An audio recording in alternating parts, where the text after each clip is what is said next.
Transmission start. Welcome to Where Did the Road Go?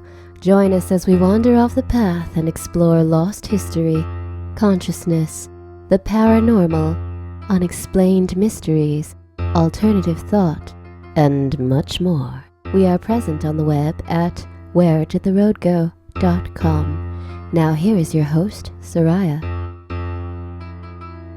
All right, and welcome to this roundtable edition of Where Did the Road Go? I have with me Roejen from Project Archivist. Hello. Joshua Cutchin from Joshua Cutchin and the Where Did the Road Go? Back in the saddle. And our newcomer this week, Chris Baxter. Greetings. And Chris, you were starting a new podcast called Shifting Paradigms. Yes, and we just actually put up our pilot. Where I interviewed who was going to be my co-host, and he's a former airman who spent time at Minot Air Force Base. And Minot, as many of us know in the area of ufology, had many interesting UFO cases involving their nuclear weapons during the 1960s. And so the two of us are actually going to have our first official show up next week. Nick Redfern's going to be our first guest. And we're going to be also working on a couple film projects this year. So really excited to be on the show and have this debate with you guys tonight. Okay, and also you at one point were a member of MUFON as well. That's true. Okay. I joined MUFON. Well, I was pretty much into the paranormal my entire life. I grew up in a paranormal family, and by the time I was in high school, I decided that my major was going to be zoology, so I could get into cryptozoology. And after doing that for a couple of years, I realized there wasn't too much I could do with it and switched to film. And it was right around that time that I decided to join MUFON. And I became a field investigator within my first year. But then as time went on, I just had my differences with the way they went about certain things. But I definitely enjoyed my time with them and the skills that I learned researching while I was there, and, keep a healthy relationship with them till this day. All right. Well, Josh, would you like to present the question we're going to start with for tonight, since it was your question? Yeah, I'd love to. And it's something that I've been sort of mulling over for a while now, which is the idea of what happens to ufology after. So let's say that there's a scenario where NASA admits that there is life outside the solar system, and at the same time, concurrently, the U.S. government acknowledges some sort of disclosure. Even if it's as mundane as UFOs, whatever they might be, represent some sort of non-human intelligence that have been visiting Earth for forever. Where does ufology go after that? The reason for my particular interest in this is because I see things that do not fit the extraterrestrial hypothesis being rife in ufology. But obviously, if these sort of parameters were established, people would jump on the ETH bandwagon.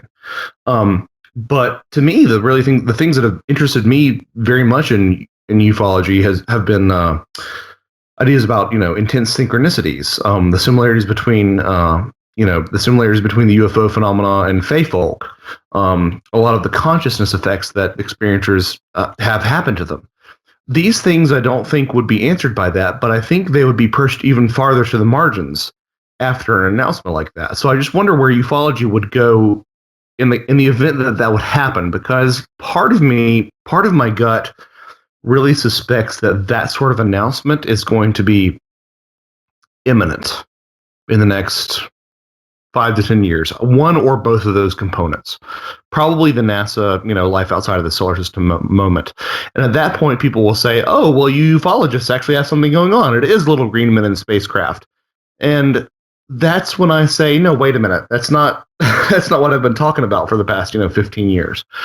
So I'm sort of wondering how the field would look after that. And if the people who are interested in the things that we have been interested in would be pushed farther to the margins. Because if you look at the sort of people who believe in consciousness effects in ufology, there's some pretty mainstream people.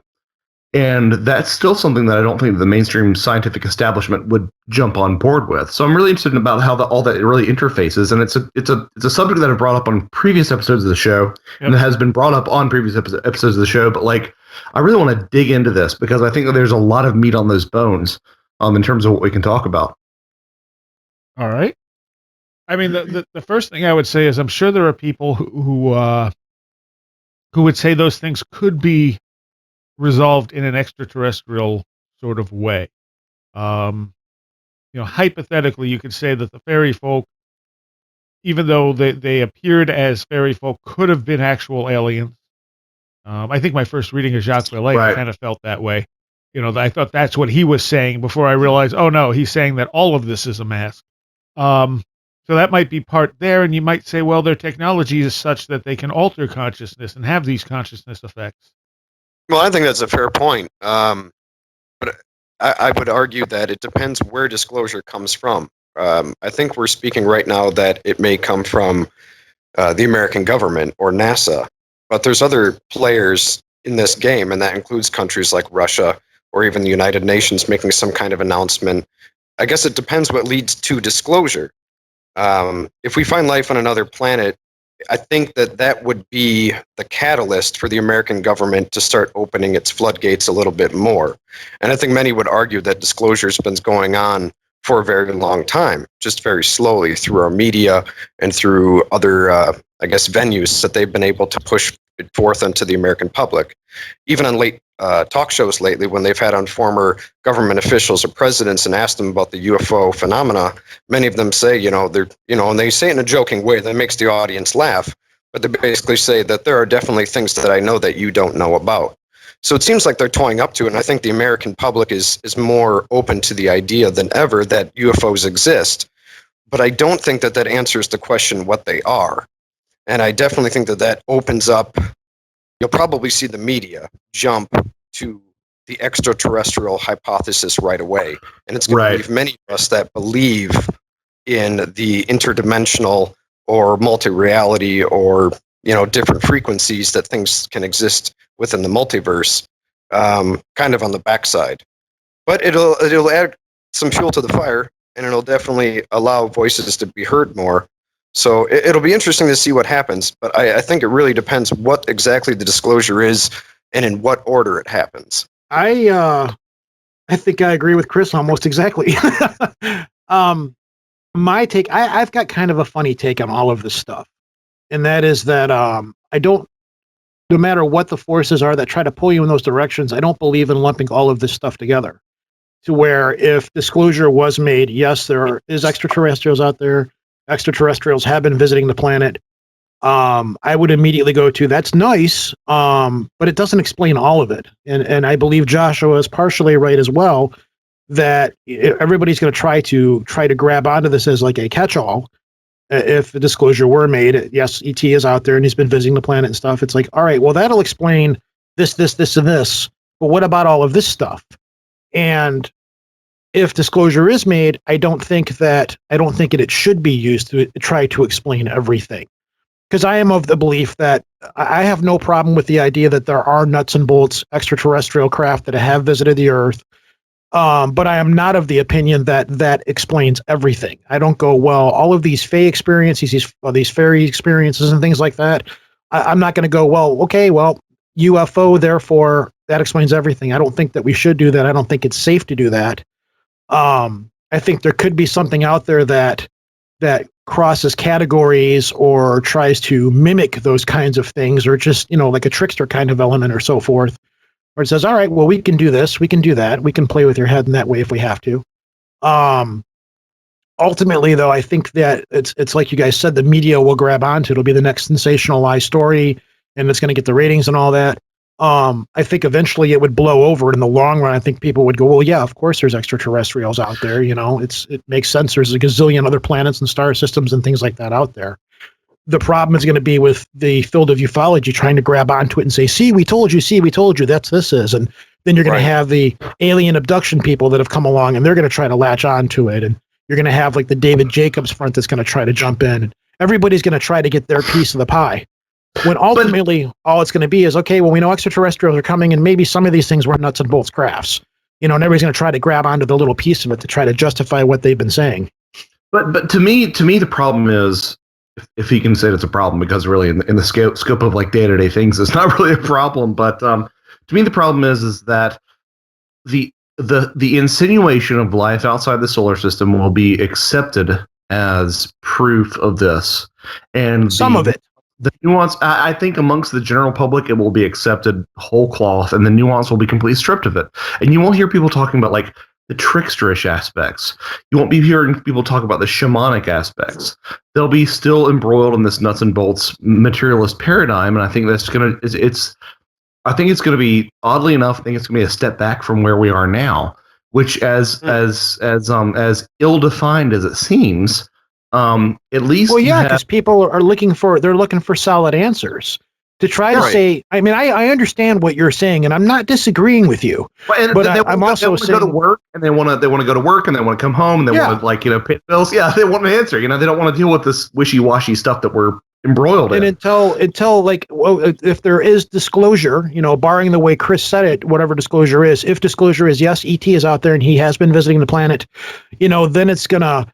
Until that is a better understood thing. And then what you may have happen is it's going to be, I can also see this happening. It can be, oh yeah, ET's visiting the planet. We know this, this, and this, but what about all this other shamanic stuff and blah, blah. Well, that's all garbage. It's going to be relegated like kind of a religious thing or something like that, where it's going to be, yeah, that's all garbage and stuff. We don't know if we believe in any of that stuff, So, this is entirely selfish on my part, because like I think that's where the core of all this exists, and I feel like that getting pushed. I mean, like, look, maybe if we ascribe some sort of motivation to the other, maybe that's the end game. Like maybe that's the idea, is that like the population has been sifted and winnowed to the fact to the extent that it will. Only certain people will understand what's going on here. But like, to me, like the shamanic, the weirdness is where this stuff really resonates, right? Well, that's always going to be there. That's always going to be a part of it, because it's human nature. That's always going to be there, though. Even if it comes out, it's also a consequence of living in the technological age. We live in a society now where we fully expect within 30 years to be on Mars. So now if you present the UFO solution being extraterrestrial, for most people, that's going to be easy to accept, because we are now entering an age where we can see ourselves being on other planets and terraforming within our lifetime. That's not something that could have happened 50 years ago. So the technological answer is always going to be easier to swallow. And I certainly can't see on CNN it being reported that, UFOs exist. What are they? And them going into, fae folk and goblins and stuff. That's going to take That's going to take a gigantic paradigm. You know what? No, I don't think it is so much, because then you're going to have the skeptical community step up and go, well, yeah, since ET's been visiting us for so long, then very easily people were probably seeing these and just dismissing them as fairies and things like that. So no, fairies don't exist. And these people were just seeing UFOs all along, and the rest of the stuff they're talking is gobbledygook. There will be a group of people that will become skeptical. In fact, I think that's going to be the largest consequence of disclosure. Is as soon as let's say the U.S. government comes out with the false flag, exactly, false flag, because government distrust among Project the American Bluebeam is probably at its highest right now. Well, yeah, and it's going to be very tough for them to come out and be like, "Well, we were lying for 50 years, but believe us now." You still got people that don't think we've been to the moon. There's still the Flat Earth Society is making a huge resurgence right now, believe it or not. Which is amazing. Which is absolutely amazing. But not to discredit anybody, everyone's entitled to their own beliefs and reality. But that's just amazing to me that's on the So my thing is I don't think that it would discourage a lot of the pre 1940s UFO lore in terms of like the intersection between ufology and fae folk. But my thing is that will be folded into this retroactively versus people actually considering the opposite. which is that we are sort of interacting in an ecosystem of spirits. And look, I'm completely honest about the fact that I have an axe to grind here. Like this is sort of where I've arrived with a lot of this stuff. Therefore, Fey folk. I actually made a meme today of myself as Georgia Tsoukalos because like I feel like I'm doing that all the time. Therefore, Fey folk. But to an extent, you are experiencing a form of cognitive dissonance right now. It's totally true. Like if I can, like, dude, I'm a 14 Christian, so I live with cognitive dissonance every damn day. Yeah, really. At least you can own it. But regardless of what the truth is, I want people to entertain the flip side of that. I want people to entertain the new age side of the phenomena. And I feel like as soon as NASA comes out, as soon as disclosure comes out, that will be tossed out the freaking window. No, well, because these are scientific still isn't going to explain everything. Right? It's still not going to explain everything. No, it won't. But by and large, it will be. But to the people on the street, it will explain everything. Well, people on the street don't even believe that UFOs are out there now. So what are you gaining and what are you losing? Right. I still say step forward. Because it's a lot easier to convince someone a UFO is something from another reality or dimension if they actually believe in UFOs. It's pretty hard to convince someone of Fey folk if they don't even believe UFOs exist. And the other thing is, it could open the door of, well, that exists, so why can't this exist? Here's another way to look at it. Do you remember when you aren't going to, poor example of words here, but when we discovered the existence of atomic energy, instantly it was like, we had this big atomic future opening up. Everything was going to be atomic energy. Ford had blueprints and plans to make an atomic powered car. Atomic energy became the answer to everything. And then eventually, as we learned more and more about what it was and what it did and how it worked, it mellowed out really fast. Never mind. It's starting to make a comeback, though. Nuclear technology is starting to make a comeback in some countries that are willing to use it for transportation. Yeah, but you're not going to see Ford making a nuclear-powered car anytime soon. No. Tesla, maybe. Ford, no. But, back to what I think me and Chris are agreeing on. Okay, so if we don't get those people that go, oh, UFOs are aliens and stuff like that explains everything, well, what are you really losing? If anything, it's an opportunity to possibly gain more. So I think maybe I understand your anger because you've got a lot of work and time invested into this and you've done a lot of research on it and you're afraid it's going to explain everything. Yes, it is to a certain extent, but I still think there's going to be a lot of people out there like us who are going to say, no, this is a answer, but it's not all the answer.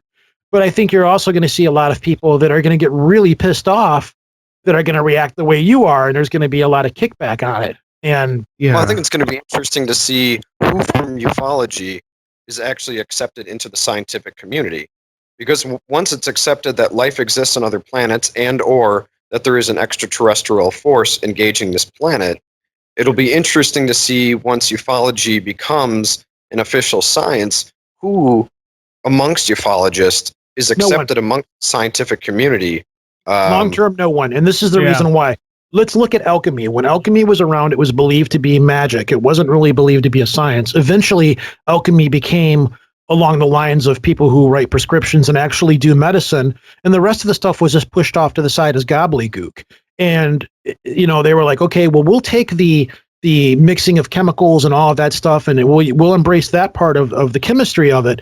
But all of the other stuff, the other aspects of it, that's still pushed off to the side as new age spiritualist gobbledygook.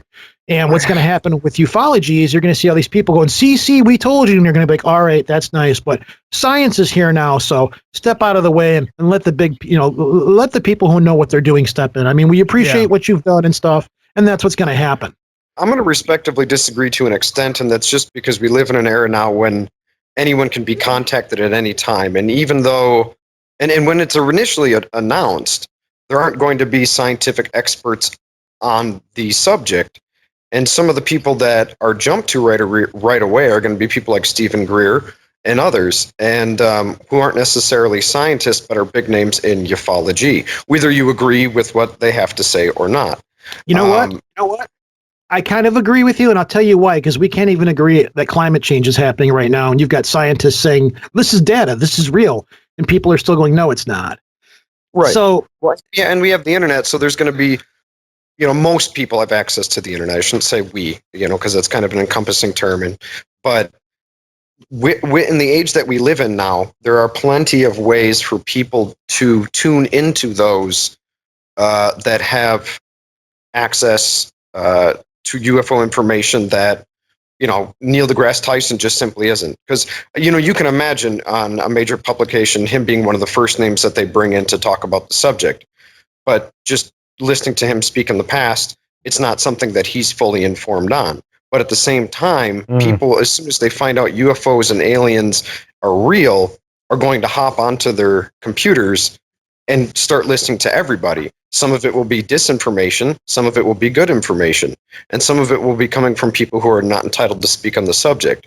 But at the same time, there's going to be such a flood. I mean, we're talking about a world-changing event. This isn't like coming out that somebody wiretapped somebody. If it is announced, very good. if this is announced that the world is being monitored and has been by aliens or UFOs for a very long time, or even a short period of time, they could have just showed up today, according to their official reports, quote unquote. It's not going to change the fact that people are going to not. First of all, they're not going to believe everything that they hear because there's already distrust, but there's such a flood of information and easy access to it that I guess I'll have to respectively disagree. I think there's a room for modern ufologists in the future. Well, and Also, if I can interject right quick, like what I'm dealing with is not anger. It's more of concern that because this is something that you mentioned, Roejen, earlier. It's not anger that like my viewpoint will be discredited. It's just like I want more answers than that will give. Like that's my fear is that it will be an all-encompassing answer for some people, and that's not what it is. it will. And that's just something you're just going to have to accept that. But that's not necessarily a bad thing.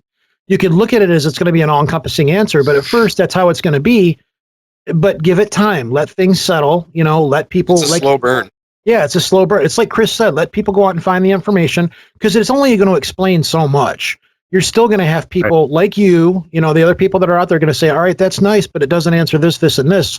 Now that we've got that out of the way, let's concentrate on this because we know what that is, and we don't know what this is. It kind of like it's going to be kind of separating a little bit of the wheat from the chaff. So, write it out. If this does happen, and if we're saying in a world where this does take place, sit back. I would be excited to sit back and write it out because I can tell you there's going to be a lot of other things that are going to be more important that's going to happen. You're going to have ultimately people are still going to have to get up. And I say this all the time. People are still going to have to get up in the morning and go to work and pay their bills just because ET's been announced. That doesn't make their house payment go away. But by the same token, look at the country we live in now. If they say aliens exist out there, you're going to have people losing their minds because humanity can't even get along with one another. Now you're adding in something else that's out there. We want to build a wall to keep Mexicans out. What's that?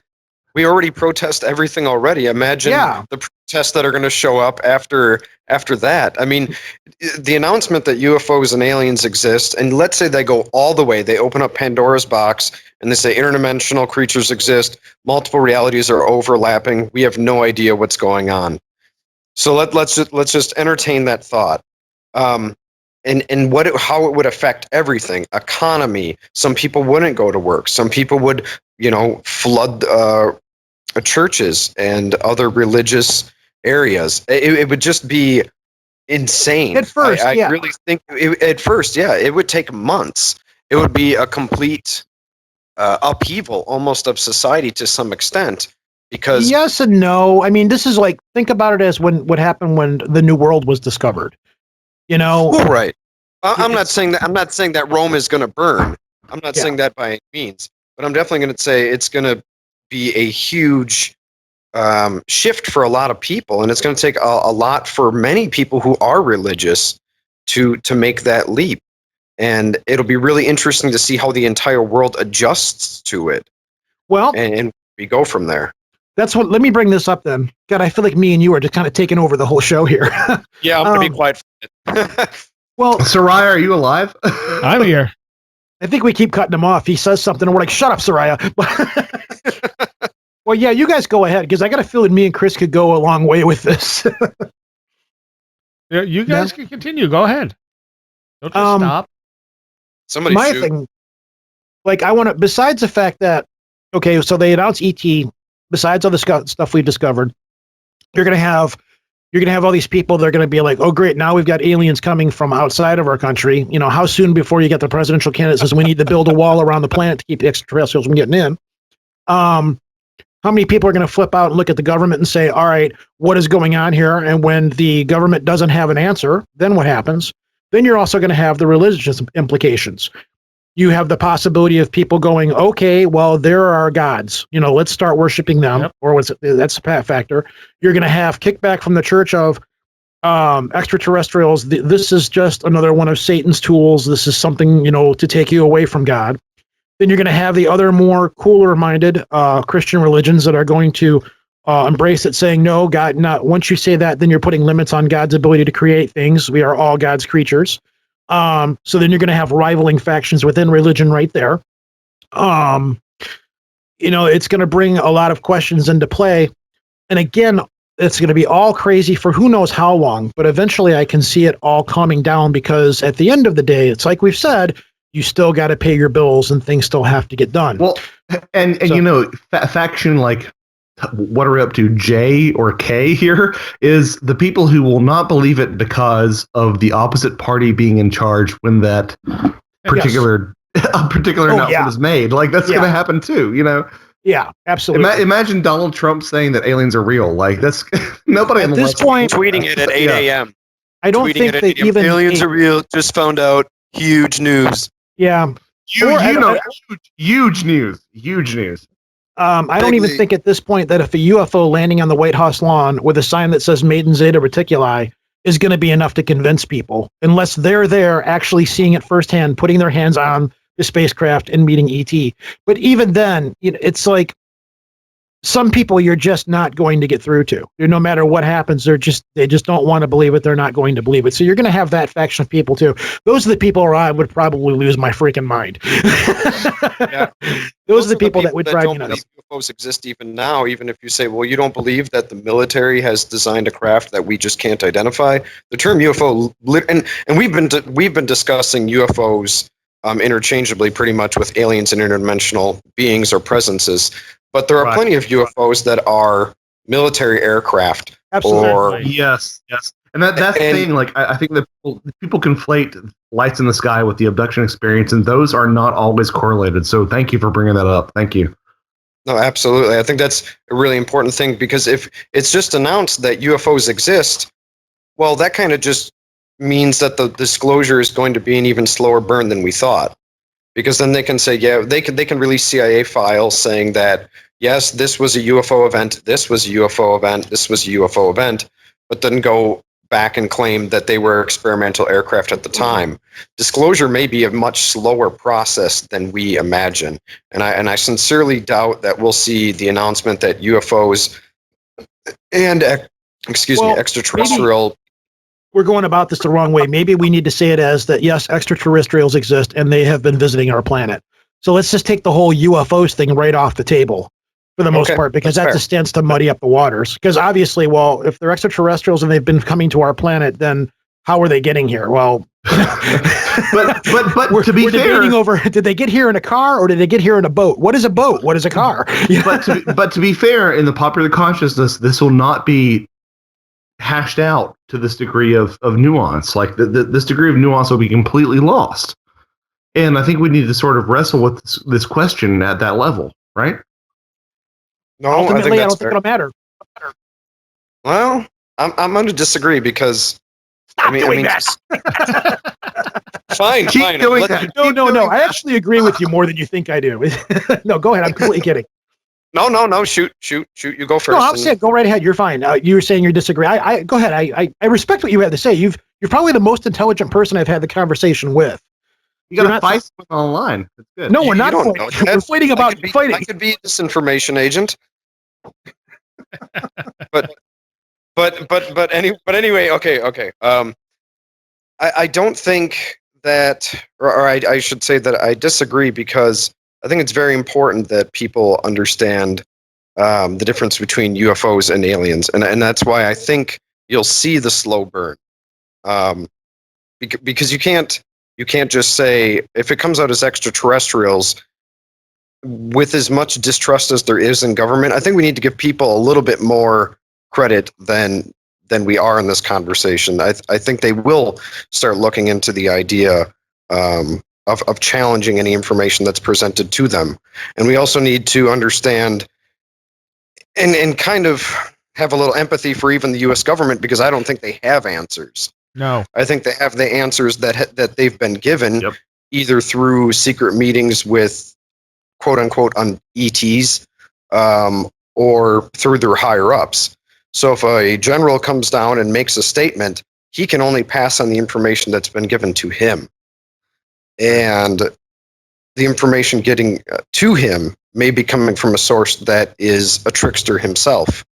And we know throughout the history of ufology, when it comes to alien abduction stories, the aliens or these beings that have been abducting people have changed their story of where they're from, what their means are, and what they plan to do.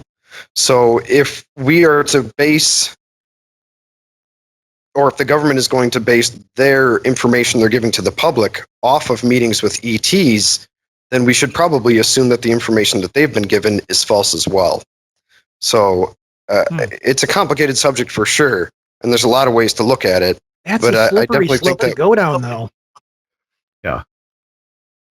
I mean, at what point do you draw the line, though? I'm not necessarily disagreeing with you, but that's, it kind of feeds into that whole conspiracy thing. Where it's like, well, how do we know that what you're being told is the truth? Well, it's a microcosm of ufology in general. I mean, like, a lot of ufology is based off of, well, the entities told us that they were doing this, and they were, this is their purpose. But like, you don't know that, and like so much of this is mired in theater and deception that it really behooves us as researchers, as a species, probably, to just ignore all that, because like.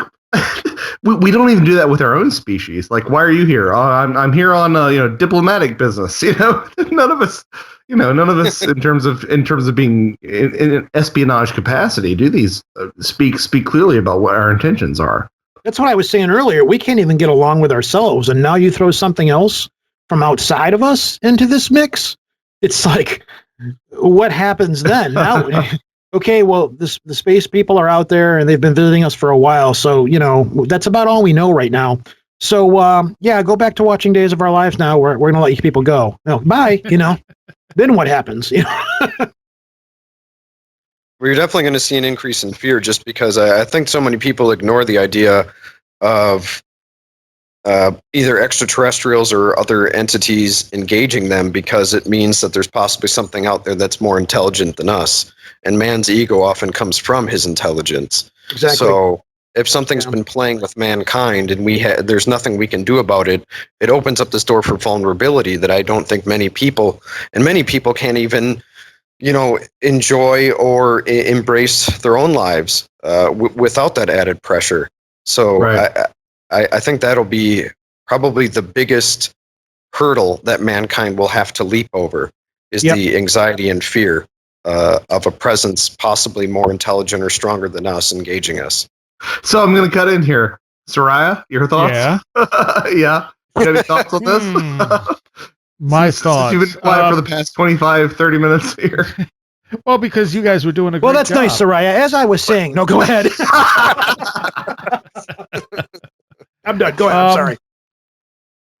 I don't know what I can add at this point that hasn't already been covered. I think what would probably happen is we would see it get dismissed for a while, but slowly and surely some of those unsolved mysteries would sort of filter back to the top, and they would be discredited the same way the entire UFO phenomena is discredited now.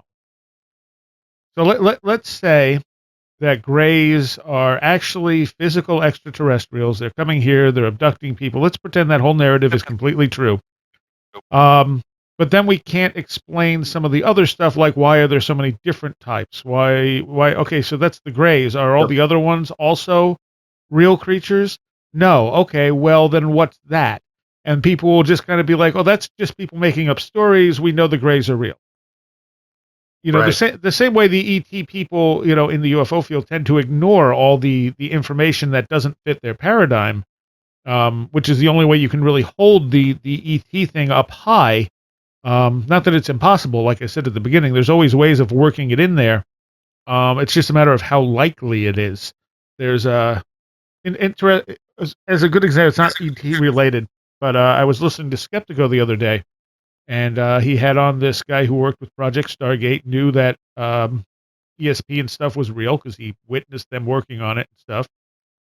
And but he was a materialist and didn't believe the mind existed outside the brain. So when he said, you know, when Alex said to him, but you know, we have these people who are dead who can tell you what's going on during their resuscitation accounts. And he said, well, I think they're either post-cognitively or precognitively seeing it. They're not seeing it when it happens. And yeah, that was a startling moment on that. I remember that distinctly. Yeah. And I'm thinking, wow, you just had to like walk around the block for that explanation. But at the same time, we can't say that's not what's happening. It just seems highly unlikely. And I think that's when you look at all the ET data, you go, well, it's not impossible, but you really got to walk around the block a couple times with this data to kind of fit it into an explanation. That's why I'm saying it's the actual application of Occam's razor for what it was intended to be applied to, which is you should not multiply unnecessarily, which is the more parsimonious answer. The fact that this person was, you know, alive during this experience, or that they precognitively experienced that sort of event. Like it's sort of a logical no-brainer in that sense. But sorry, I think I walked over Roejen or somebody. So go ahead. No, it's what I was going to say is that's why I'll be like, if this does happen and they do say yes, extraterrestrials are real and they've been visiting our planet, my attitude is going to be like, great, we've got that out of the way. That's done. We've solved, you know, on the grand scheme, we've solved that extraterrestrials are real and they have visited the planet or are visiting the planet or whatever. We can now finally take that piece of the puzzle off of the table to some extent and start concentrating on the other stuff, because we can go, well, we know what that is. Now let's concentrate on this, instead of, you know, as I said earlier, lumping all of this stuff together when I don't necessarily think we should be. It's kind of like, well, we don't know what this is, so we'll just add this to the pot. But Ro, that piece is going to come off the table and it's going to stay off the table for like 100 years. Like that's going to be the thing. Well, my thing is that like that's going to interface so hard with the materialist paradigm that it's just going to be like this idea of like, you know, tag and release humans. That's what we're dealing with, and I don't think that explains a lot of the nuance that's there. And that's it shouldn't though. It's not. It shouldn't though. That's what I'm trying to say is that we can say, okay, now we know that this isn't part of the nuance. So what is the nuance? We can concentrate on that more. You know, it's going to be something that's going to need to be parsed and looked through and checked out. But we can get, you know, more definite answers up to yes or no on this, or yes, no, instead of just, well, maybe we can do this. And to be fair, there will be more interest in the nuance once the baseline has been established. I get that too. Yeah. Oh, good. You know, maybe that's what it needs. Well, I think it also comes down to what percentage believe that release of information is disinformation within itself. You know, because there's certainly plenty of people that as soon as they hear that information that UFOs exist and aliens exist, I'm going to be one of the first people to raise my eyebrows. And I think maybe we could go around in a circle and say what actually like that reveal would mean to us as an individual researcher. It's not going to affect my research in actually any way. I don't think there's anything that the government could come out and say that is going to change the way that I look or read or research or going out into the field. Because to this date, they haven't released anything that I fully believe that I can trust. Especially when it comes to this phenomena. Well, let me ask you this: even if you had an encounter yourself with something, a direct physical encounter with something, that still wouldn't change your mind any, or you would just say, "I think you're lying to me. I don't think what I'm seeing is actually what I'm seeing." Well, no. What would it take to convince you? If a UFO came down and it landed, and an alien came out, and it was speaking to me, and let's say we played some alien chess, great game, lost in the end. And his name was Indrid Cold. But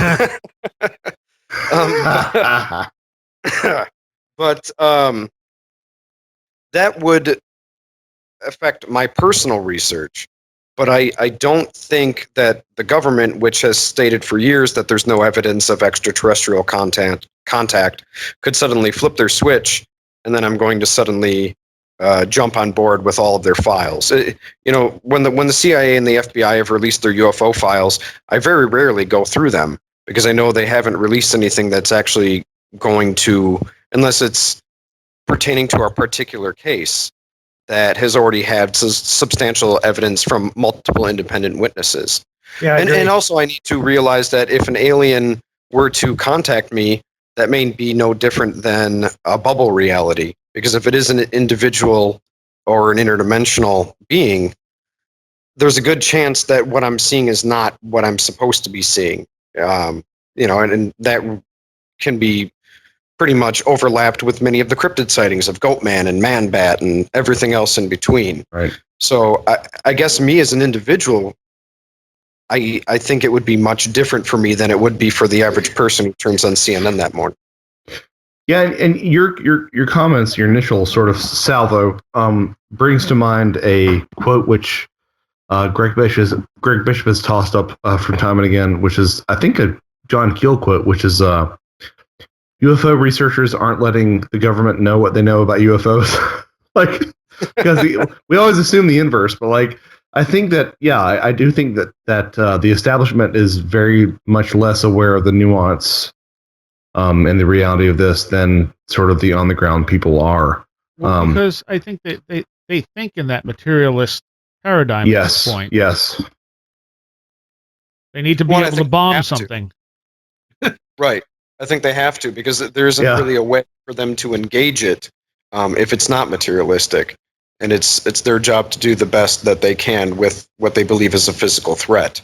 And we know that Nazi Germany in the past was dealing with psychics and other ways to contact UFO phenomena, because they kind of, I think, approached it in a different light than we have. Now, we obviously have done studies, and there's evidence of that throughout history, but I don't think that we quite approached it the same way that they did. Not giving any applause to Nazi Germany at all, but the way they approached the phenomena is certainly different than we do. More clinical, right? Yeah. And looking at it from multiple angles. In a sense, yeah. They kind of went with the assumption that this stuff is true. So how do we use it in our favor? Yeah, but don't you think that's still going on right now? Oh, yeah, certainly. Well, we were just talking about Project Stargate. I mean, that was a perfect example of that, where they were trying to use remote viewing to see what was going on the other side of the world. And, apparently it worked. I mean, they were getting results. On that Skeptical show, the guy said that Project Stargate got shut down because it got lumped in with other stuff that wasn't working. Which is fair. I think that's but I think that happens a lot with these projects, especially when you have new regimes that take over, every so often. Unfortunately, there's only so much funding to go around. And some of these projects that have been funded that we don't even know about, it's probably a good thing that they stopped, because we have no idea what they were messing with at certain times. Oh, that's MK Ultra right there. I mean, well, yeah. I think that's why a lot of these projects have gone from government projects to independent contractor projects, because you can do a record search or dig through Freedom of Information Act and find stuff that way. But if they're private research, if they're private companies, you can't walk into Apple and say, hey, we want to see what the iPhone 9 looks like that you guys are working on. You can't do that. So if these things are transferred over to private projects and shuttled around and moved that way, you're not going to find out about a lot of this stuff if it's out there. Yeah, circle Roejen who gets the Razorwire square. Good job. Ding! One of the first well, I mean, even with NASA, you saw that, because I mean, at a certain point, they suddenly started contracting all their stuff out when they were sending craft up, and one of the accusations was, well, they want to be able to hide this stuff, because even though NASA is publicly funded, if it's being run, if the craft or whatever is under the control of an independent company, the general public can't demand the data.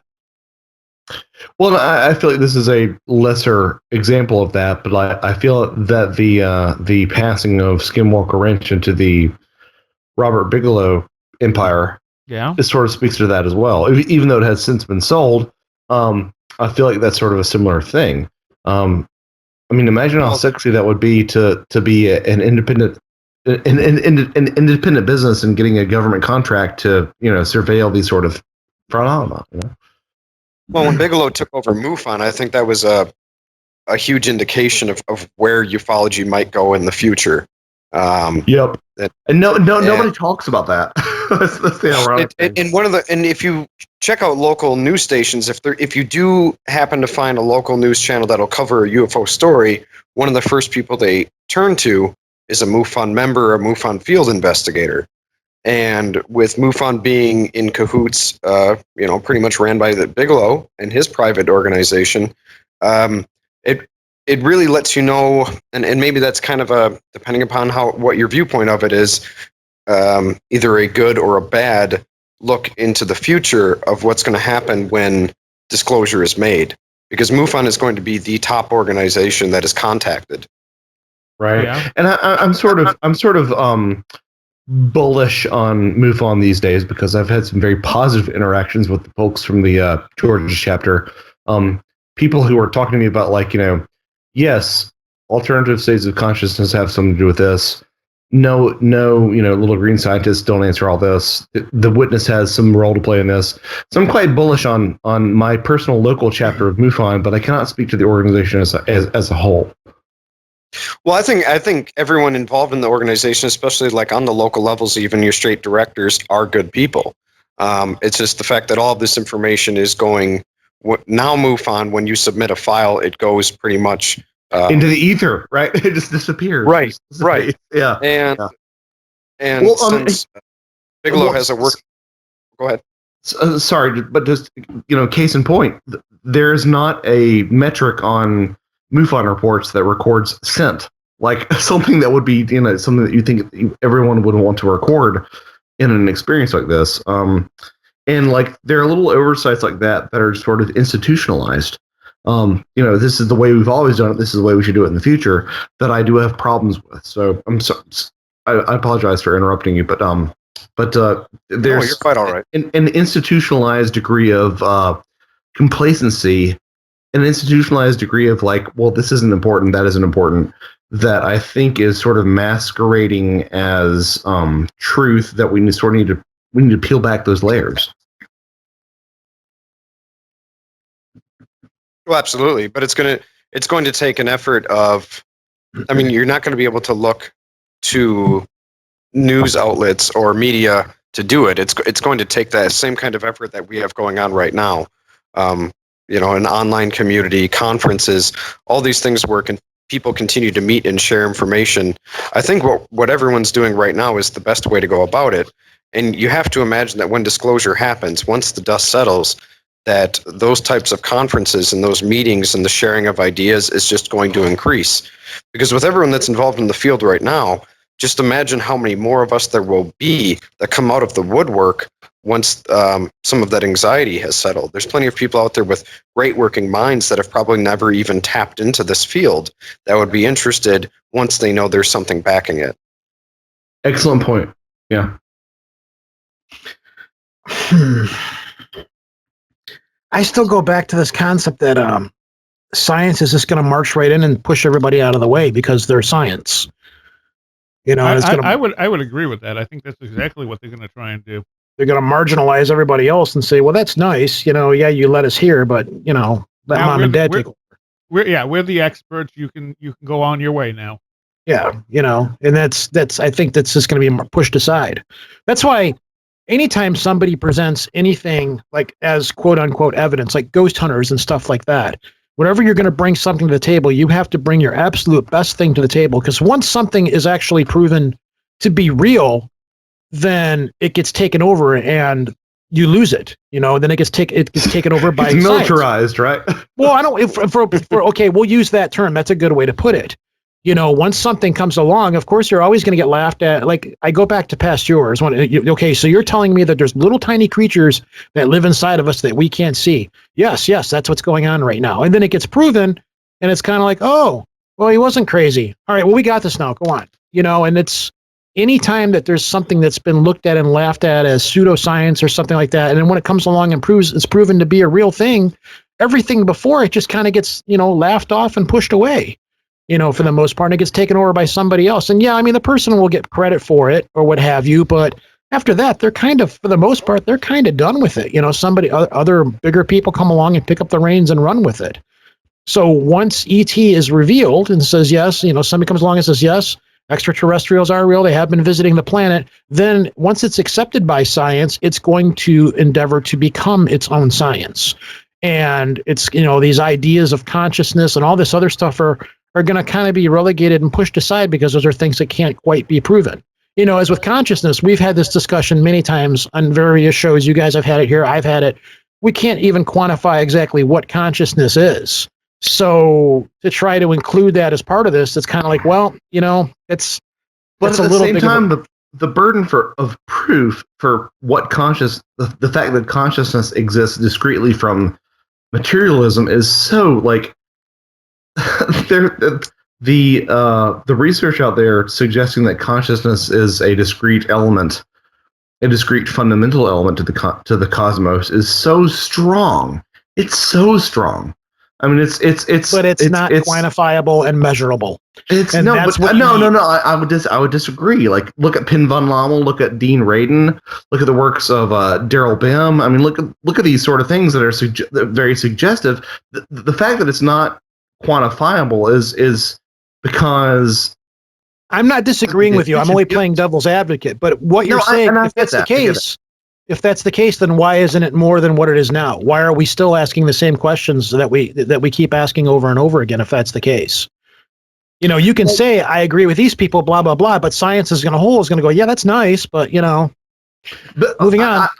I would argue from sort of like an Alex Karras standpoint that like it's because this will dismantle everything that we know about the materialist world. Like it's a complete deconstruction of the materialist paradigm if we actually accept the fact that these things are part of our reality and that they are replicable. Because if you look at, like, again, the work of someone like Rupert Sheldrake, Dean Radin, like, take your pick.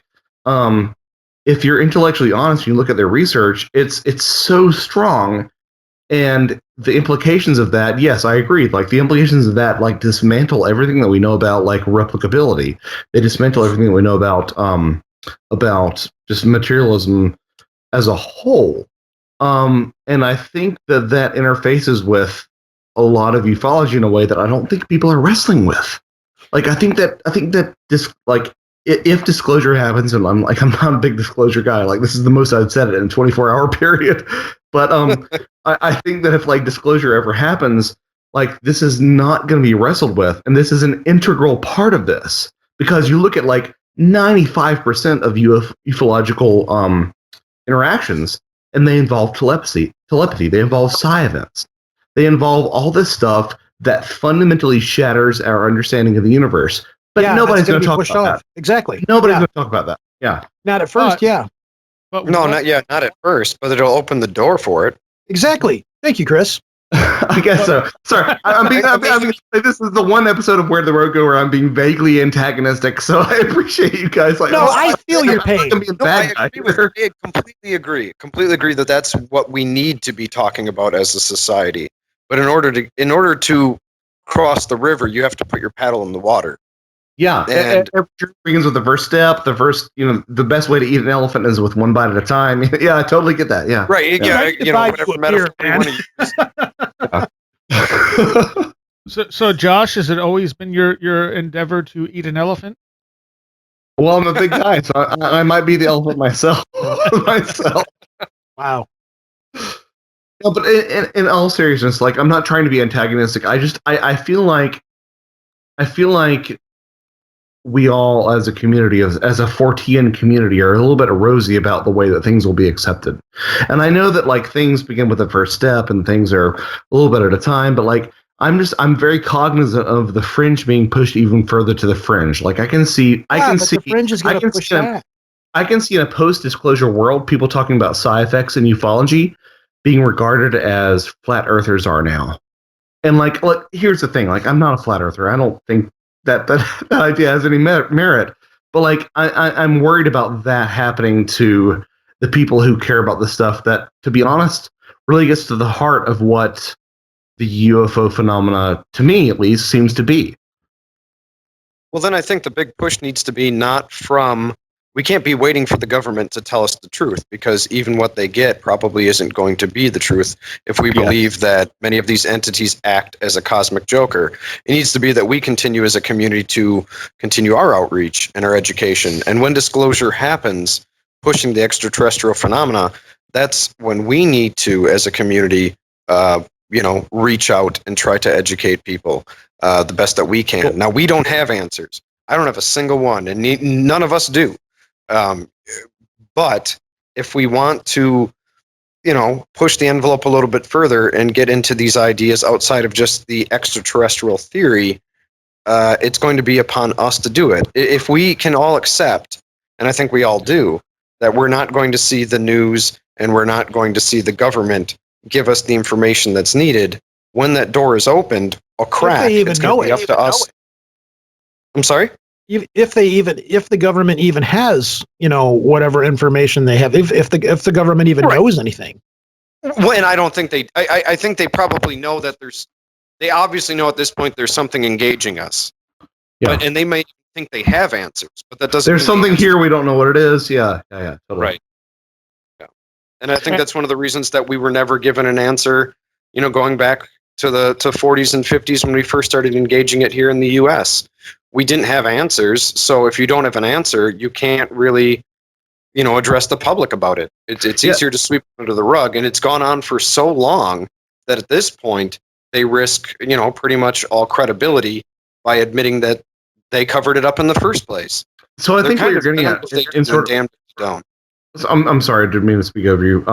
But I think what you're sort of getting at is a little bit is the people who feel that there is something stranger to UFOs need to have a, like, sort of, to borrow a term from the prepper movement, to have a psychological go bag, at their disposal.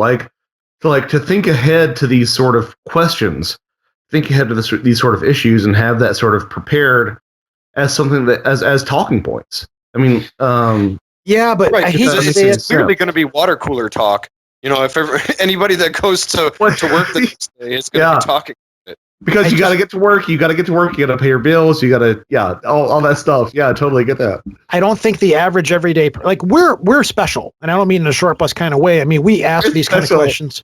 Yeah, we're looking into these kind of things, but the average person isn't going to go into the directions with this that we're going into. You're gonna have the religious people, as I stated, they're gonna do their things and stuff. But by and large, and on the whole, most people are going to go, okay, aliens are out there. It turns out, wow, we have been getting visited by these people or whatever. I hope they legalize marijuana. It's, I don't think, I just don't. Yeah. I mean, you're going to have people like us that ask these questions stuff, but as a large whole, you're going to have the freak out, and then it's going to mellow out when people realize things really aren't changing a whole heck of a lot. So, we got to get back to our lives. And then you're going to have the sub level of stuff going on below the current, after that's where you're going to have the religious implications and stuff like that. People are going to be asking deeper questions and everything. Like by and large, on the whole, on the vast whole, I don't think things are going to change a whole heck of a lot. I don't think, if they were to announce tomorrow that extraterrestrials have been visiting the planet and stuff, I'll go to work. I'm like, oh wow, extraterrestrials, yeah, blah blah. I'm gonna go, yeah, sure, I'm cool with that, whatever, No. And I don't think it's gonna, on the grand scale, things will change, but it's like Chris said, it's gonna be a slow burn. Now, in my opinion, is for you, Josh, I think I would tell you, sit back, let it happen. I would think that this is cool. It's just let it go, and then be the guy there, be one of the people that's there on the sidelines saying, no, let's talk about this. Once people have opened up to it, accepted that there is something else out there, as Chris said earlier, we think we're the top of the food chain. That's once people realize maybe we're not, when people start asking those deeper questions, you guys need to be the chaperones, there to help explore that field a little bit more. Science is going to push you aside. Science is going to do what it's going to do, but people are still going to have questions. They're still going to want to search. No, I totally agree with that. I didn't mean to necessarily set this up to be like, where does Josh's career go after disclosure? I get it. You don't think you're Inspector Gadget. You don't think that people listen to radios through their microwaves. I understand that. Yeah. Sorry. Yeah, but that's sort of in my mind. Like what happens to these? I mean, like, where's my career? Well, no, but I'm acknowledging the fact that I have certain beliefs that have been formed by like looking at all this data, and like, how do I wrestle with that with something that completely throws that out the window? It doesn't though. It's the thing. It doesn't necessarily throw that out the window. It's just because it's just an aspect of it. The things that you're still looking into are still going to be there. There's that stuff doesn't all go away. Those questions are all still going to be there. It's just maybe making you change things in a different light, or as I said earlier, now you know what you can take off of the table. You've taken the potatoes off the table. It doesn't take Thanksgiving dinner off the table. That's true. That's a good way to put it. I'd like to also point out, we're talking about, the government, what the government may actually know, but when you look at Project Blue Book, here they went, to obviously discredit the idea of UFOs, but when you look at the actual thing that they came up with, it doesn't say UFOs don't exist. It says UFOs are not a threat to national security. And that was kind of their mission going in. Are these things a threat to national security? And I believe there was probably a deeper version of Project Blue Book beyond the public face. And Deep Blue Book. Yeah, and that was probably exactly what they were looking at. Are these things a threat? Or is this someone invading us? And after honestly looking at the data, they probably said, no, these things don't seem to be a threat in any way, shape, or form. We don't really have to worry about them, but maybe we can use them for technological advancement at some point. Or propaganda. Right, or propaganda. Which I think disclosure would, that would be I think for many of us, in what way are they going to twist this and use this for something? Because you have to imagine that policies amongst nations would change after that. And you might see an entirely different economic movement. So the effects that disclosure has on ufology may be affected by much more than just disclosure itself, but the things that happen outside of it that are going to then affect ufology.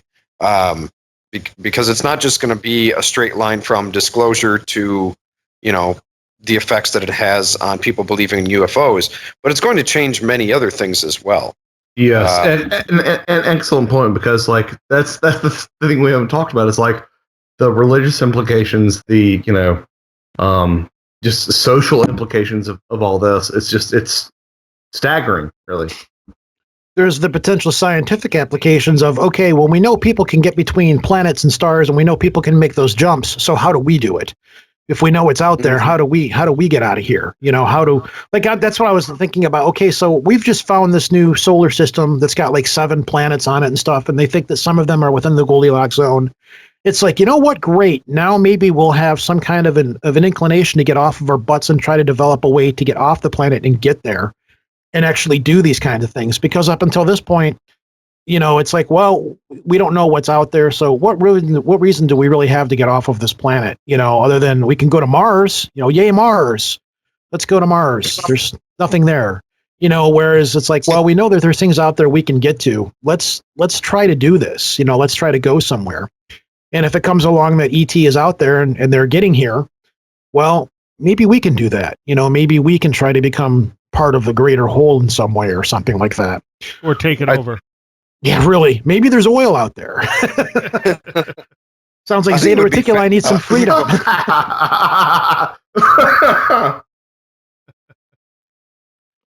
You were going to say something, Chris? Oh, I think it would be fascinating to see, as disclosure happens, what exactly is disclosed as evidence of UFOs, because the government's not going to just be able to say UFOs and aliens exist. They're going to have to provide examples. So it'll be interesting to see what cases throughout UFO history and ufology are presented as evidence that for many of us will be able to, take for Rendlesham, for example. As much as I say I'll roll my eyes at disclosure, it'll be kind of a little fist pump if the government were to come out and present Rendlesham as a case, as evidence that UFOs have been contacting this planet. And I mean, the list could be endless or it could be very short. We have no idea what kind of information is going to come with disclosure. Yeah, I kind of want to buy every condiment in my local grocery store and store it up for that moment when I'm like, here's your, you can eat your crow with this, or eat your crow with that, or like as much as verklempt as I am about the sort of metaphysical implications of disclosure, like the idea of seeing people squirm in their seats like that is just so delicious. Yeah. I'm one of those guys that wants to see the world burn. I'm like, yeah, let's see it. Announce it. I want to sit back and I want to see what happens. I want to see. I want to see people struggle. I want to see people struggle with this stuff and try to, I want to see these things go down, and I want to see a paradigm shift happen. Which is bad because it could be a bad thing. People could adjust to it in completely the wrong way, but let's change the game. I would love to see it happen. There's certainly going to be people who are going to be like, let's bow down to our alien overlords. And there are going to be people who are going to be, let's kill them. Yep. Those are going to be your extremes, I think, because those are the extremes we have. We either and those are the ones that everybody's going to gravitate to first. Those are the ones that Fox News is going to run to first, because that's where the ratings are. Oh, absolutely. If they are severely more advanced than we are they going to destroy our culture by making contact? Well, it might not necessarily be them making contact. That's a great question. How does disclosure happen? If disclosure happens by contact, then they would severely affect our culture. But if disclosure happens just by the government releasing files, if you look at 1952, the 3 triangles floating behind the White House, that's about as close as you can get to landing on the White House lawn. So, and excellent point. Yeah. We were able to sweep that under the rug and not use that, or not have the entire country throw up in arms over that. So it'll be interesting to see exactly what causes disclosure. Will it be a sighting or an event that they just can't keep under wraps because of how many people have seen it in media today, or will it just come from a decision based within the government because they realize that there's something to gain from it? Yeah, will it be an event on the level of Fatima, where hundreds of thousands of people witness the same thing? Yeah, that's a great point. Like I was just about to say, like I don't expect it to be sort of a Fatima level event. I expect it to be this sort of uneasy, like sort of acknowledgement that there's something else flirting with us, and that it's not predictable and we can't do anything about it. But it's just there.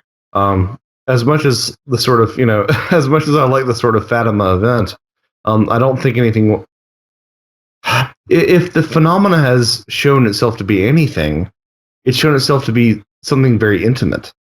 I think that's part of the reason that we haven't found out anything about it, because now, by intimate, do you mean the hot Venusian chicks, or are we going in? No, not. I'm sorry. Not chicka chicka, not chicka chicka. Bo. Intimate, just one-on-one, so like if I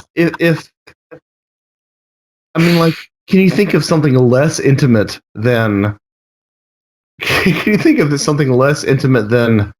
3-letter security organization? Like it's this is not what the phenomena is going to step forward and say, this is what I am too. If history bears itself out, these 3-letter organizations might say, well, this is what we have gathered, but I don't think it's going to come forward to I don't think we'll see another 10,000 sort of person event on the scale of Fatima in our lifetimes. Could be proven. No, I would totally exciting if we're proven wrong, but I don't think. Totally think that the government would have to have some kind of backdoor way to get out of it, to be able to say, well, we didn't know, so we're telling you now. They're going to want some way to be able to not have to tie themselves to anything that happened before, for the most part. I think the discovery of life on another planet would actually be the perfect gateway for them. Exactly. Because they can work their way backward and be like, well, wait, if intelligent life does exist on another planet, then maybe we really should look into this UFO thing. Exactly. We never did before, but we will now. Exactly. And then they can slowly release information without. Yeah. And they can look like they're the good guys. Yeah. So this is sort of phase 2 of this conversation. We might be sort of coming into this late in the game until we arrive. We are, but if there is a new age, you are not your you are not, your consciousness is not your physical body sort of component to all this, doesn't it behoove governments? Doesn't it behoove controlling organizations to ignore that? I mean, so imagine the fact that, like, suppose there is some sort of disclosure event where they say, guess what? UFOs are real, and your consciousness is completely separated from your body. So there's never that. happened. It'll never happen. Never happen. But that's sort of phase 2 of this entire component, because when people look at the ufological literature seriously, they will see the telepathic the component of telepathy, and they will start to wonder what that means for materialism, and that will mean that they're literally unbound of the shackles of any sort of mortal physical governing body, right? Yeah, I don't think so. I think you're going way too far with this too quickly. So it's 150 years down the road. Maybe, but who knows what it's going to be like 150 years down the road? You know, I think now you're starting to. Well, for one, the whole conversation's grasping at straws. Sorry if I sound offensive, but to try to take it that far, I just don't see that happening. I don't, because then again, this is where it kind of breaks away. You're talking about aliens with telepathic abilities, where if disclosure is made, we don't even know if that's the kind of aliens that are going to be disclosed. But we don't. But people will look into literature, and like this is like 95% of cases where telepathy is involved. Like it's a domino chain, right? Not necessarily. People believe what they want to believe. True. I agree with that too. Yeah, I agree with that too. This could also be the thing that I said earlier, is that, okay, alien disclosure, fine. What is the aliens that's being disclosed? How is it being disclosed? We don't know if what you're talking about is that part of the ether that's not part of the aliens being disclosed. This is where this becomes a very slippery slope and a very difficult rabbit hole to negotiate, because there's so much tied into all this that you can literally take it into any direction. You could say, okay, well, what about the aliens that are abducting people and taking their embryos? So that seems to have happened. So that could have happened too. Right. It's very hard to go down this road to be able to look at all of this stuff, because since we're picking at straws here, we don't really know which way we could go until, quote unquote, the announcement happens, and what kind of the announcement is. It's like Chris said, what is the nature of the disclosure? What is the nature of what, the aliens that are being disclosed? How are they getting here? There's a lot of stuff that needs to be established first before you can start going down those roads. Which I think is sort of the takeaway. Is like the fundamental point to underscore here is that, like, disclosure is something to address in and of its own self. Mm-hmm. We have no idea what a post-disclosure world would look like because of all these additional factors, right? That's true, which goes on top of what I said earlier, which again, I ultimately don't think a whole lot. Some things will change, but things won't change. It's going to be just like when a new president goes into office. We always go, well, somebody else is in office, things aren't going to change, but things do change. It's again, let's see it happen. I want to see it happen. Let's go with it. I'm ready to ride that wave of chaos. But I think that's a really good way to look at it, because every time a new president takes office, especially when it's from an opposing party, there's always this upheaval of anger from the party that lost. But eventually the dust settles, and then people go back to their normal lives. Exactly. Each presidency that takes over, it may take a little bit less or a little more time, but over time we get into the groove of things. Even having conservative friends, by term two of Obama, they were they were pretty much used to their norm. So I do think with disclosure, it may take a little bit longer than just somebody entering office, but at some point they'll get used to it, and then those envelopes will continue to be pushed. I think what we'll see with disclosure is, and I know we had mentioned before that there won't be a lot of people in mainstream science that'll be basically on our side, quote unquote. But if you look at guys like Dr. Michio Kaku, he's openly admitted that he believes that there are many UFOs that are non-man-made, and he's been embracing the idea that they could be interdimensional or interplanetary. In fact, he believes that some of these structures built around suns and far-off systems could be basically, almost Death Stars. Used for using the sun to charge energy. So there are guys out in the scientific community that are going to be at the forefront of these discussions. it'll be interesting to see how far they want to push the envelope. Because I think at first they're going to be the closest thing we have to a voice. I agree 100%. Yep. Right. Now to take up something Josh said, though, when you look at this materialistic paradigm that is pushed on us, some of that is about control. Because if we could say with confidence, hey, reincarnation happens, you're not just your body. Like when you die, you don't stop. That takes a lot of control away from the powers that be, because now they can't as easily, you could say to someone, well, we'll kill you, and they'll say, well, go ahead, I'll just come back.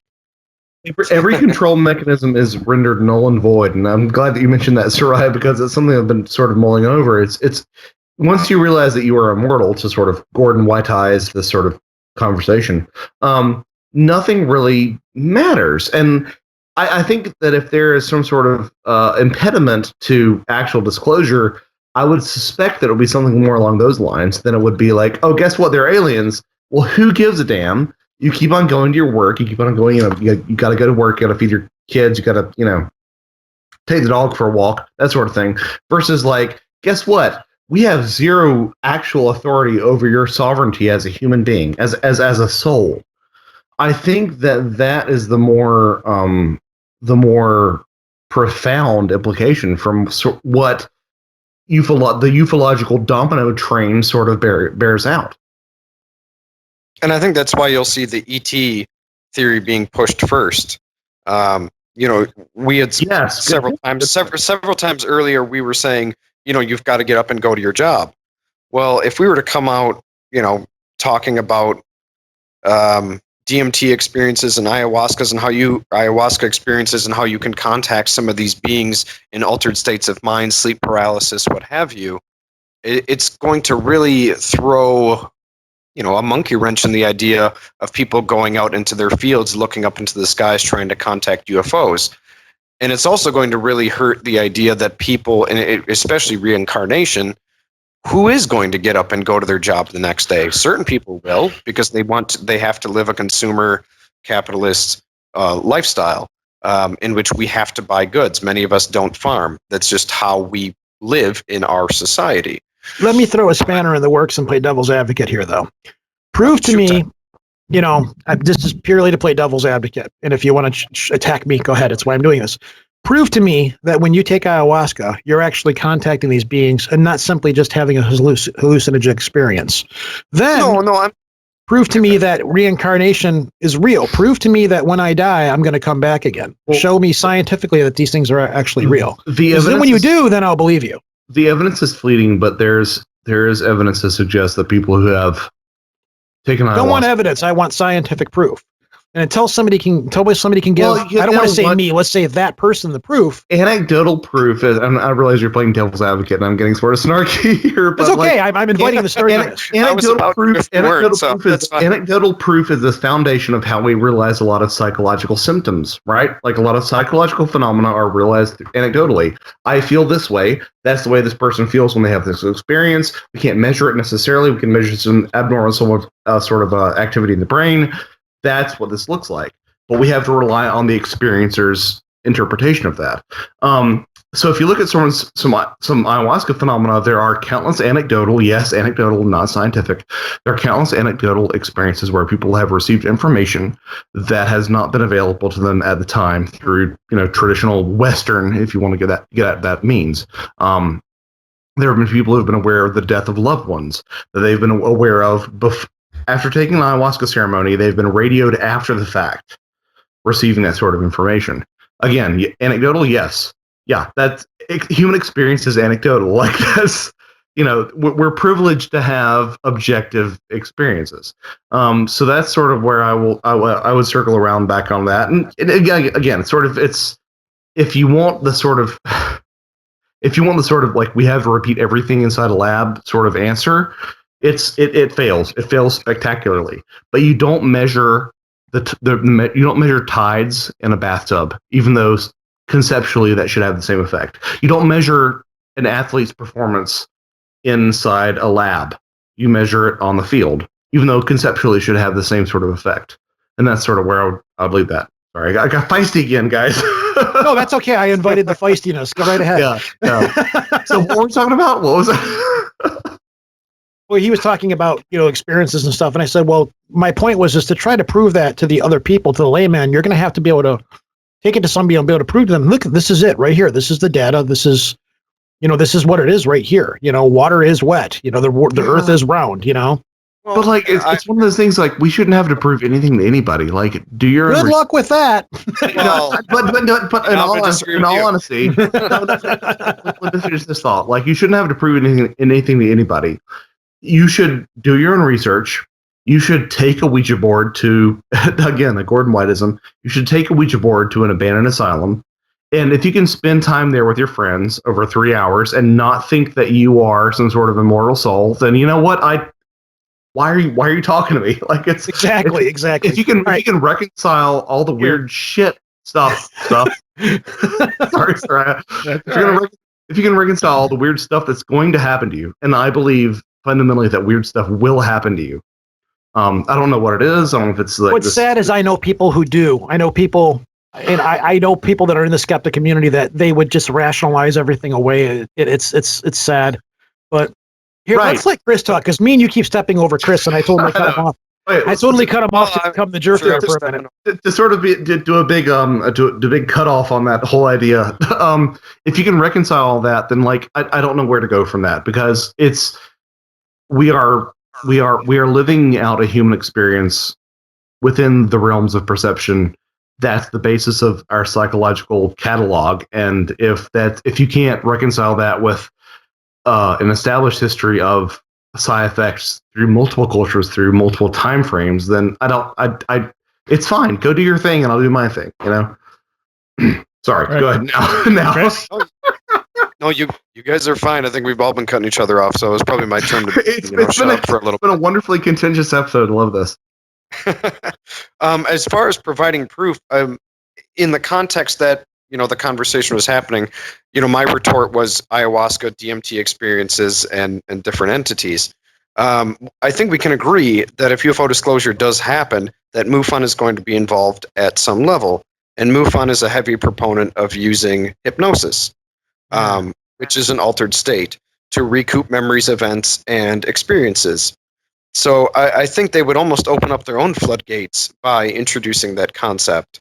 Yeah. And maybe we can say that ayahuasca is a hallucinogen. When you come and start talking about DMT experiences and sleep paralysis, and how many people have gone under hypnosis and pretty much have explained the same experience, the door is open for that conversation. I don't know if you can necessarily prove an altered state consciousness, but we can prove that they happen, and we can compare the similarities and go from there. That's a good answer. I think that's about as good as answer you can give to that. But it's going to be funny, though, bringing that up, though, because the opponents to the whole hypnosis thing, which I'm sort of in that camp. I don't think that hypnosis is the answer. I think it's a tool if used properly and correctly. And I know Jeff Ritzman's probably going to want to disown me for saying that. And I'm in Ritzman's camp on this. I don't think it should be used at all. Yeah, I can understand why you would say that, and I'm leaning more towards agreeing with you guys than not agreeing with you. But I think it's a tool that can be used if used properly, but it's not something that should be relied on. I don't think it should be used in alien abduction cases. I think that in alien abduction cases, that's one of the worst things that you can use it on, because there's any number of factors in there. And exactly, if somebody's going into a hypnotist that's known for doing cases involving alien abductions, they've already gone in with the mindset exactly that an alien abduction may have happened. Well, exactly. By merit of the fact that you contact someone through MUFON and be like, "Hey, I think I've had experiences. Should I get a hypnotist?" Everything's already soiled. Like, yep. To me, the answer would be no. You shouldn't contact any of our hypnotists. Here's some psilocybin. Do 5 dry grams in silent darkness with a sitter, in the Terrence McKenna fashion, and like wrestle with whatever this is that way, because it's going to be tainted. I don't think that altered states, even in the hypnotic sense, are irrefutable. And I cite a lot of hypnotic regression in my work in particular, but I feel like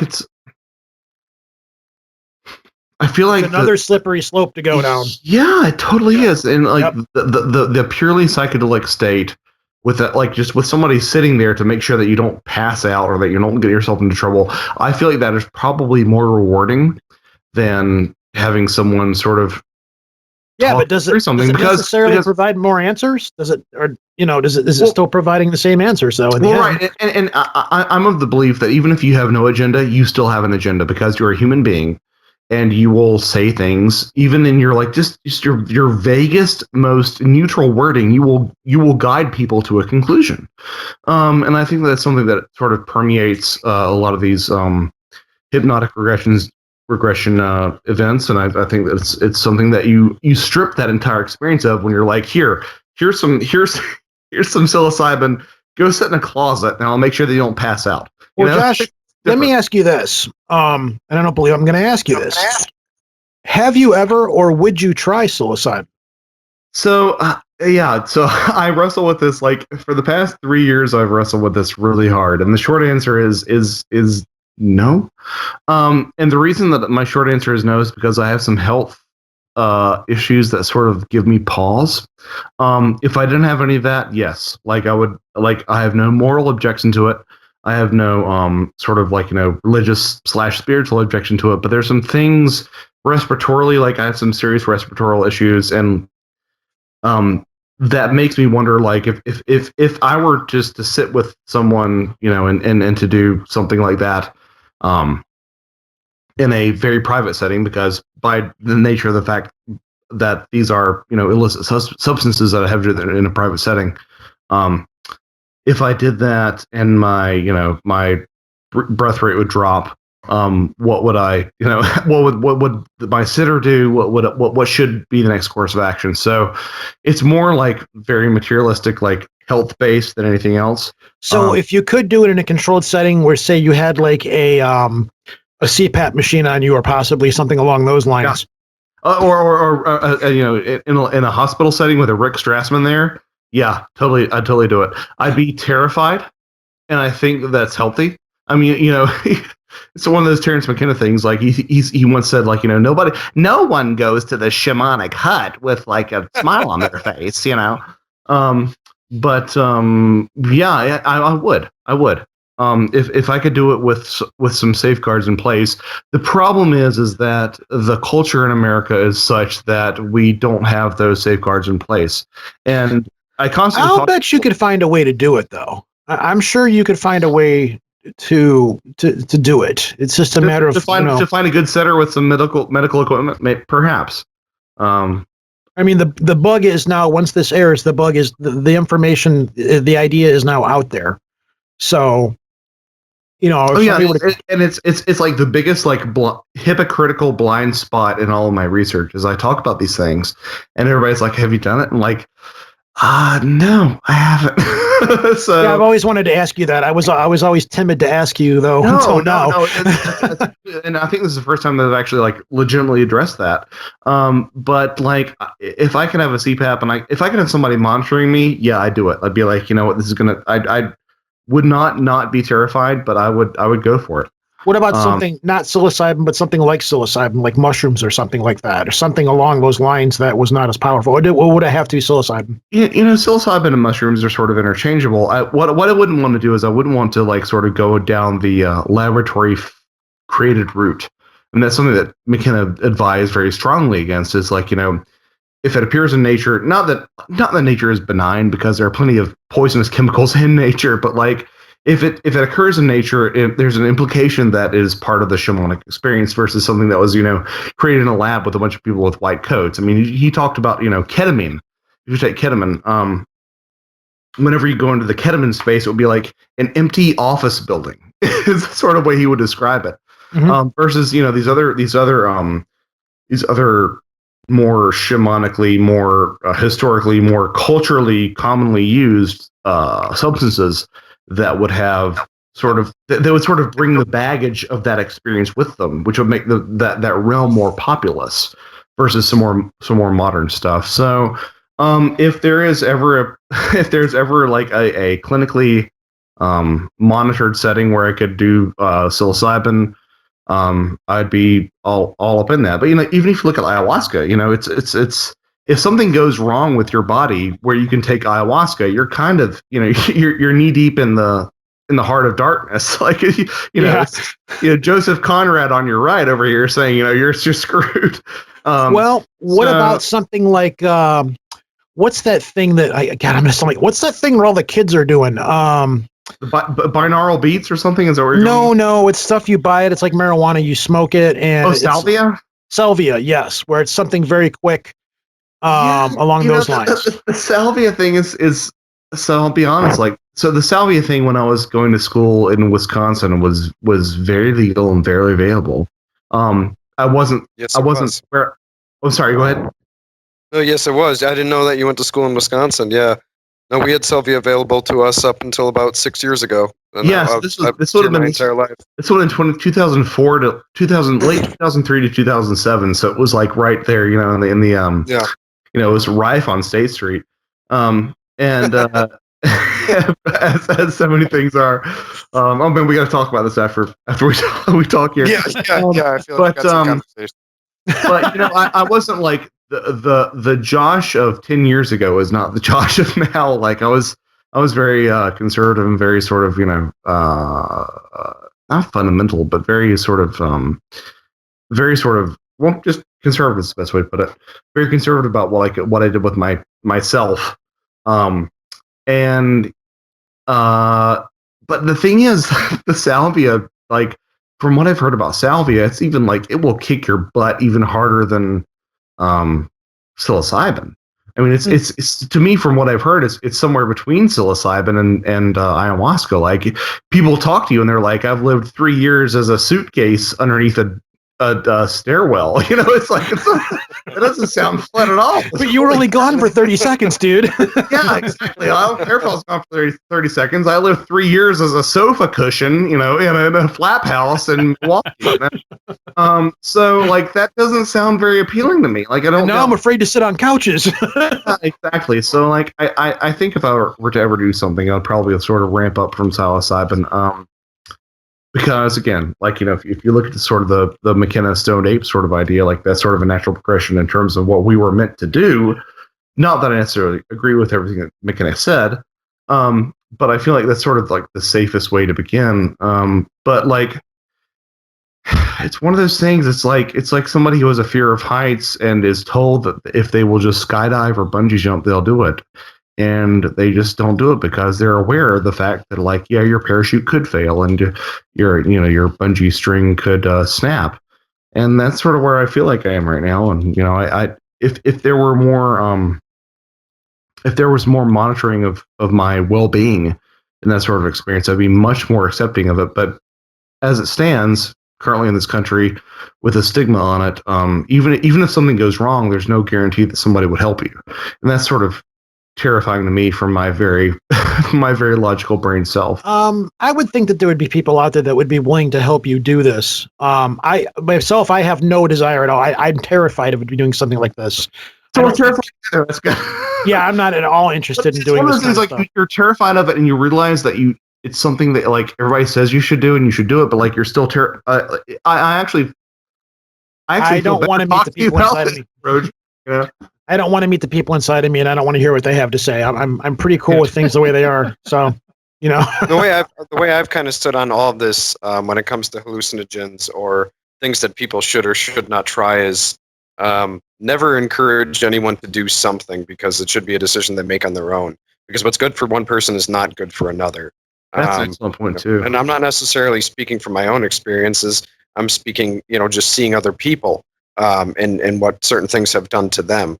And so everyone's brain works differently, and some people are already more in tune with the things that they could get connected with, and they don't need to take anything, and you don't really learn as much from it as you might think you would. And then for some people, it's earth-shattering and changes their entire outlook on things.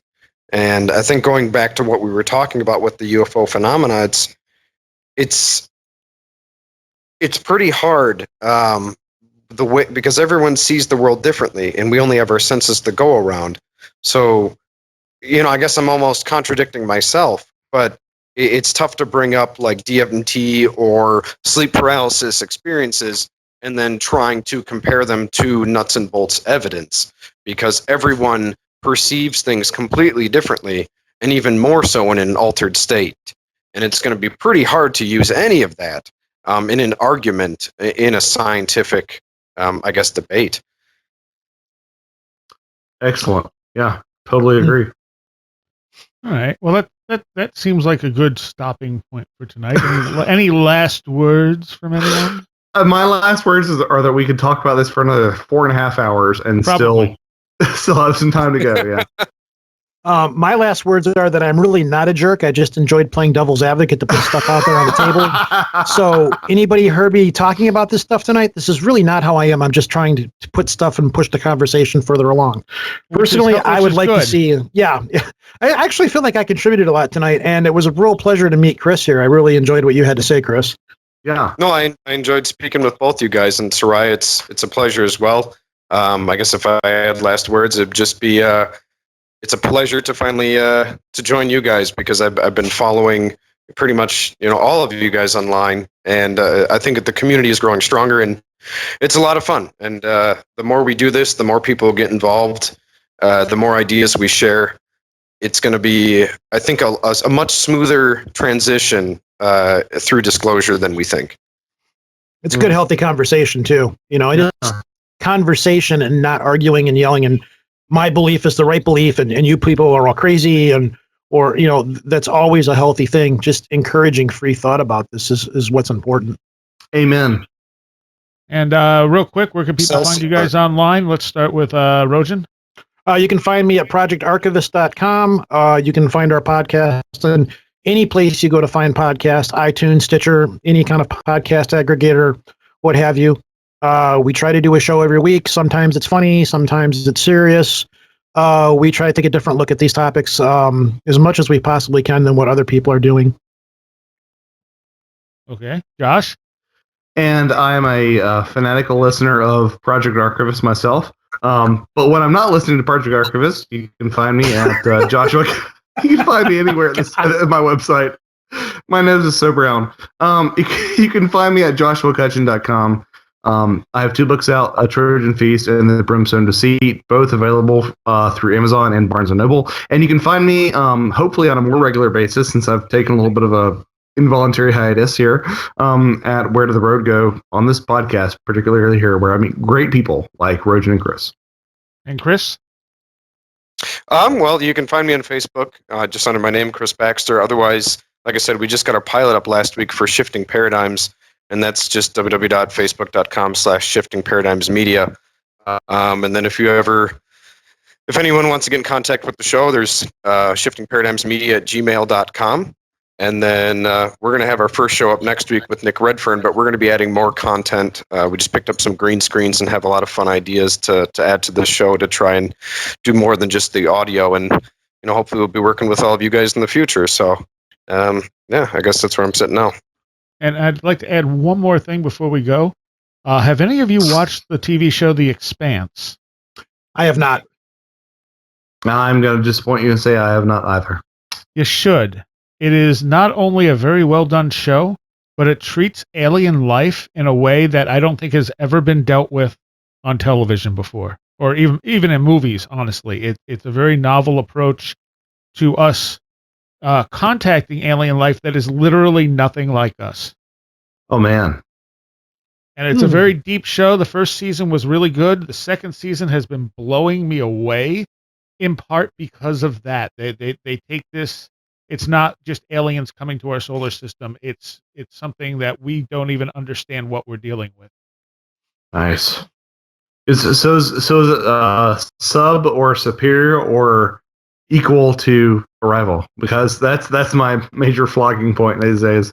It's different. It's very different from Arrival because it also has a lot of political stuff in, because you have a kind of a trivector of like the belt that's being mined, and Mars and Earth, and they're all at odds with one another. And this alien life is raising the